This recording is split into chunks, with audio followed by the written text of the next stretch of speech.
Hey there. Namaste. Crispy, Bhagat Singh here. Sorry it's been a while. I have a quick one for you today. It's following my post. It should be above this. Or maybe you just linked in through YouTube and so you have to go click and find it. So I was having a great day, and then a very few small but crucial things came up, and immediately, like many people, I found myself to be pretty triggered and very reactive, and I got a little pissy. And luckily there was somebody who I work with and talk with a lot and collaborate with, and we were kind of able to talk about our pissiness together so that it didn't have to go out and become worse. I would say more about process the pissiness instead of concentrate it, dilute it a little. But in the midst of that, I realized there's a lot of I, me. And I was having a discussion with somebody else the other day about the ego, the rampant part of the mind that inserts itself at the least opportune points. Sometimes what I even call the imp in the mind. And there's a specific technique you use in Kundalini Yoga called Ego Eradicator, which, strangely enough, I love the Kundalinis because, like, when they say Kriya for making your face beautiful, it's not about opening your hamstrings. So pretty much when they say Ego Eradicator, it's to jump you right out of that I thing and back into a more dissolute self, one that's more able to merge with the events as they happen and move into the action versus the reaction.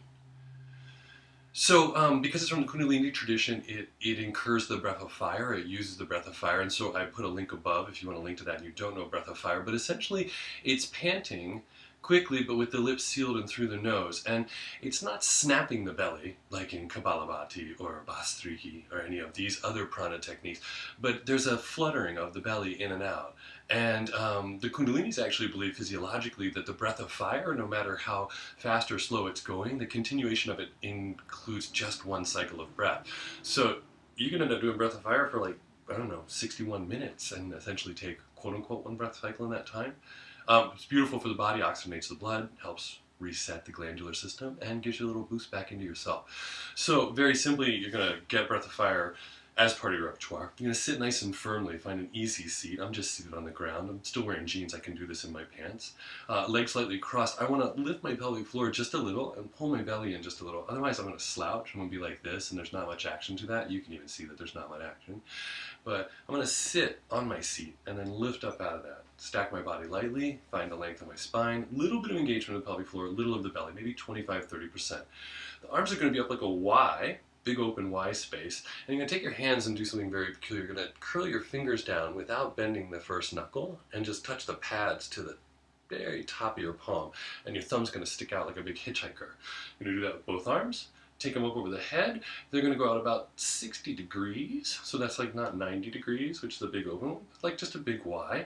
Thumbs pointing at each other, the hands are really energized, and then draw the shoulder blades down and broaden them on the back. Make your armpits just a little more narrow. I'm going to lift the crown, tuck the chin. I'm going to inhale and begin breath of fire.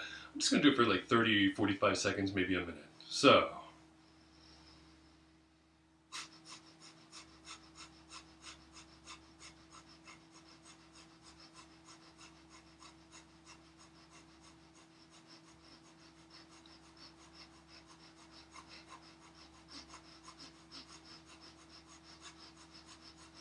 so you continue the breath, but it's light and easy, in and out, in and out, in and out. Some people favor it really fast. It can be nice and slow.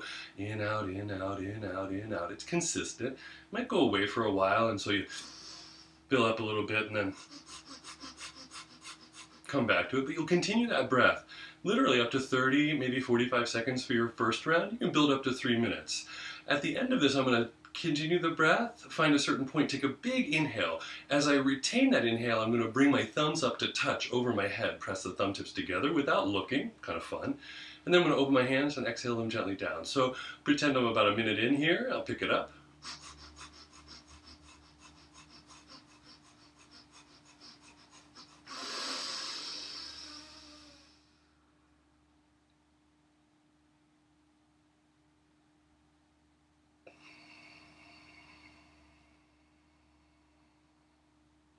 You can just exhale your hands down, sit lightly, stay up nice and tall, and breathe regularly. You can see I'm still here and I didn't go to hell and I'm still confined, my thumbs missed each other, so don't get all stuck on the details. Try to put some activity in it, get yourself out, breathe nice and deep, seal it up, and then let it all go. Ego Eradicator, with arms like eagles. thumbs, the self, and then dissolution, back down to the ground.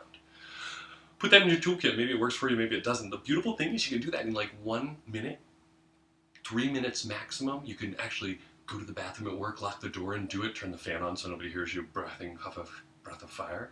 Maybe you like to freak the office out and you just do that in your chair. Go for it. But anytime you get yourself in that swirl of me, I, it's all screwing me. Why me? Why is it not fair? Eradicate the ego. Come back to the self. Lots of tools, lots of skills. Just keep finding them. Use them, and then give thanks and praise. Namaste.